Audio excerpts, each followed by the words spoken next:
नमस्कार। कभी सोचा है कि हमारे देश भारत में एक ही वक्त पर दुनिया के कुछ सबसे घने जंगल भी हैं और सबसे सूखे रेगिस्तान भी?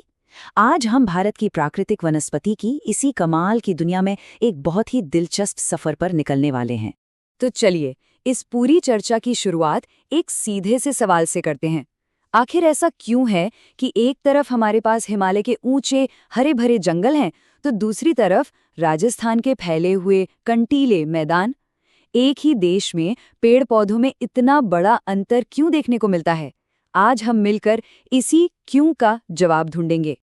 अच्छा, सबसे पहले ये समझना बहुत जरूरी है कि ये प्राकृतिक वनस्पति या नेचुरल वेजिटेशन आखिर होता क्या है।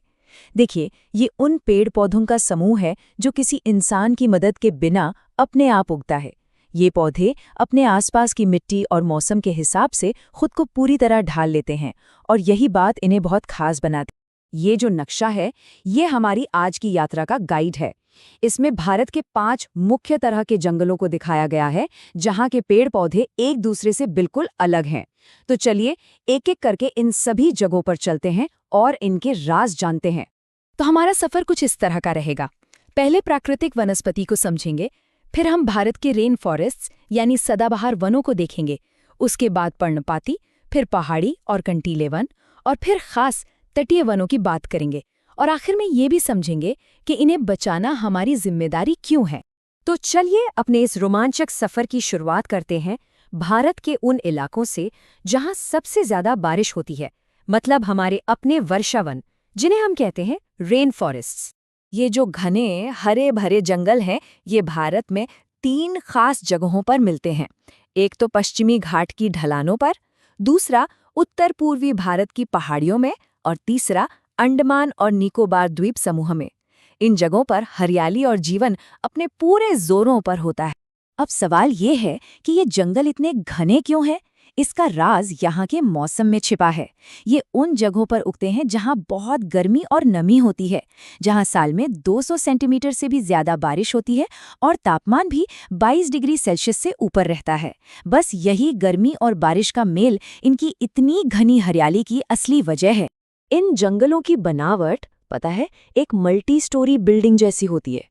नीचे झाड़ियां, बीच में छोटे पेड़ और सबसे ऊपर 60-60 मीटर ऊंचे पेड़ जो सूरज की रोशनी पाने के लिए एक दूसरे से होड़ करते हैं। इन्हें सदाबहार या एवरग्रीन इसलिए कहते हैं क्योंकि यहाँ पेड़ों के पत्ते झड़ने का कोई एक मौसम नहीं होता। इसलिए ये जंगल साल के 12 महीने हरे भरे दिखते हैं।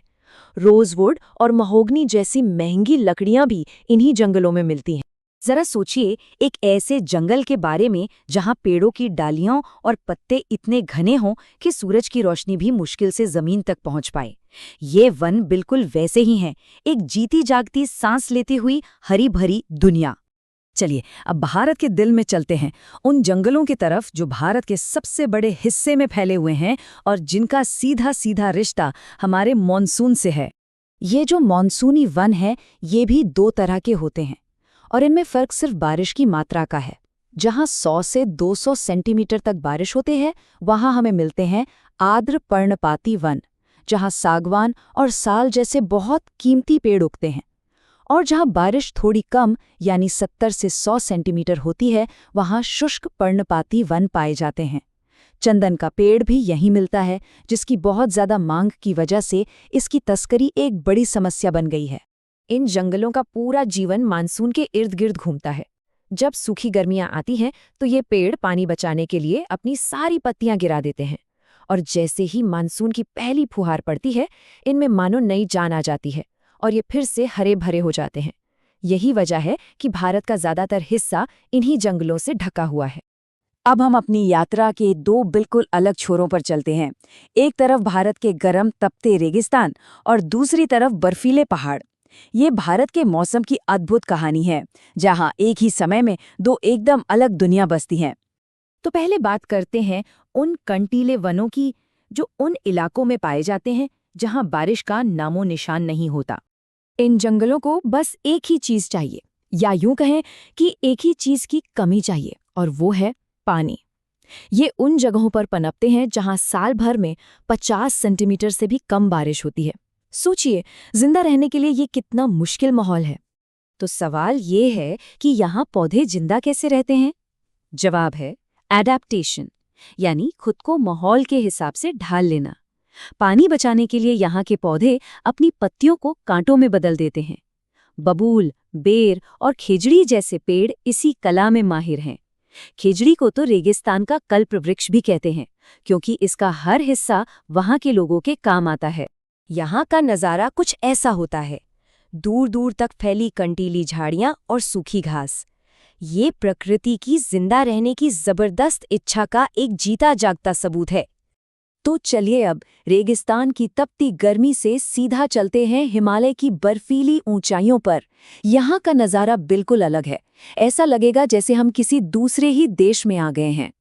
पहाड़ों की कहानी बहुत दिलचस्प है। जैसे जैसे हम ऊंचाई पर जाते हैं, तापमान गिरता जाता है और पेड़ पौधों का प्रकार भी बदल जाता है। सबसे नीचे पर्णपाती वन, फिर लगभग 1000 मीटर के बाद ओक जैसी चौड़ी पत्ती वाले पेड़, और 1500 मीटर से ऊपर हमें मिलते हैं पाइन और देवदार जैसे नुकीली पत्ती वाले पेड़, ताकि उन पर बर्फ न टिके। और 4000 मीटर से ऊपर तो पेड़ ही गायब हो जाते हैं, वहां सिर्फ काई जैसी टुंड्रा वनस्पति ही बचती है। ये तस्वीरें ये भारत की पूरी कहानी कहती हैं। एक ही देश में रेगिस्तान की गर्मी भी है और हिमालय की ठंडक भी। मौसम की यही विविधता हमारी प्राकृतिक वनस्पति को इतना खास और अमीर बनाती है। हमारी यात्रा के आखिरी पड़ाव के लिए अब हम चलते हैं समुद्र के किनारों पर, उन अनोखे जंगलों को देखने जो हमारे तटों के पहरेदार हैं। अब बात करते हैं मैंग्रोव की, जो न सिर्फ भारत के लिए बल्कि पूरी दुनिया के लिए बहुत जरूरी हैं। क्या आप जानते हैं कि दुनिया के कुल मैंग्रोव का 7% हिस्सा अकेले भारत के पास है? ये एक बहुत बड़ी बात है और एक बड़ी जिम्मेदारी भी। मैंग्रोव वनों को तटीय रक्षक या कोस्टल गार्डियंस भी कहा जाता है। ये खारे पानी में भी आराम से उग सकते हैं और इनकी उलझी हुई जड़ें समुद्र की लहरों से मिट्टी के कटाव को रोकती हैं और सुनामी जैसे तूफानों से हमारी रक्षा करती हैं। दुनिया का सबसे बड़ा मैंग्रोव जंगल सुंदरबन इसका सबसे शानदार उदाहरण है। मैंग्रोव की ये जो खंभों जैसी जड़ें दिख रही हैं ना, यही इनकी सुपर पावर है। ये अनोखी जड़ें इन्हें खारे पानी और दलदल में भी मजबूती से खड़ा रखती हैं। ये कुदरत की इंजीनियरिंग का एक बेहतरीन नमूना है, जो पानी के ऊपर से भी सांस ले सकती हैं। तो हमने पूरे भारत के जंगलों की एक शानदार सैर कर ली है, लेकिन ये यात्रा तब तक अधूरी है जब तक हम ये न समझें कि इन जंगलों को बचाना हमारे लिए क्यों जरूरी है। ये जो बात कही गई है, ये जंगलों से हमारे गहरे रिश्ते को बताती है। हमारे देश के अनगिनत आदिवासी समुदायों के लिए जंगल सिर्फ पेड़ पौधे नहीं, बल्कि उनका घर है, उनकी रोज रोटी है, उनकी संस्कृति है, उनका पूरा का पूरा अस्तित्व है। इसी गहरे रिश्ते और जरूरत को समझते हुए भारत की राष्ट्रीय वन नीति का एक साफ लक्ष्य है। लक्ष्य ये है कि देश की कुल जमीन का कम से कम 33% हिस्सा जंगलों से ढका होना चाहिए। ये आंकड़ा हमारे पर्यावरण का संतुलन बनाए रखने के लिए बहुत जरूरी माना जाता है। तो संक्षेप में कहें तो हमारी आज की यात्रा ने हमें भारत के 5 मुख्य वनों से मिलवाया: सदाबहार, पर्णपाती, कंटीले, पर्वतीय और मैंग्रोव। हर एक जंगल अपनी जगह अनोखा है और हमारे पर्यावरण के लिए बेहद जरूरी है। और आखिर में एक सवाल सबके लिए, अब जब हम इन जंगलों की अनोखी दुनिया और उनकी ज़रूरतों को जान गए हैं, तो क्या हम सब मिलकर कोई एक छोटा लेकिन असरदार कदम उठा सकते हैं जिससे इनकी सुरक्षा हो सके? इस पर ज़रूर सोचिएगा।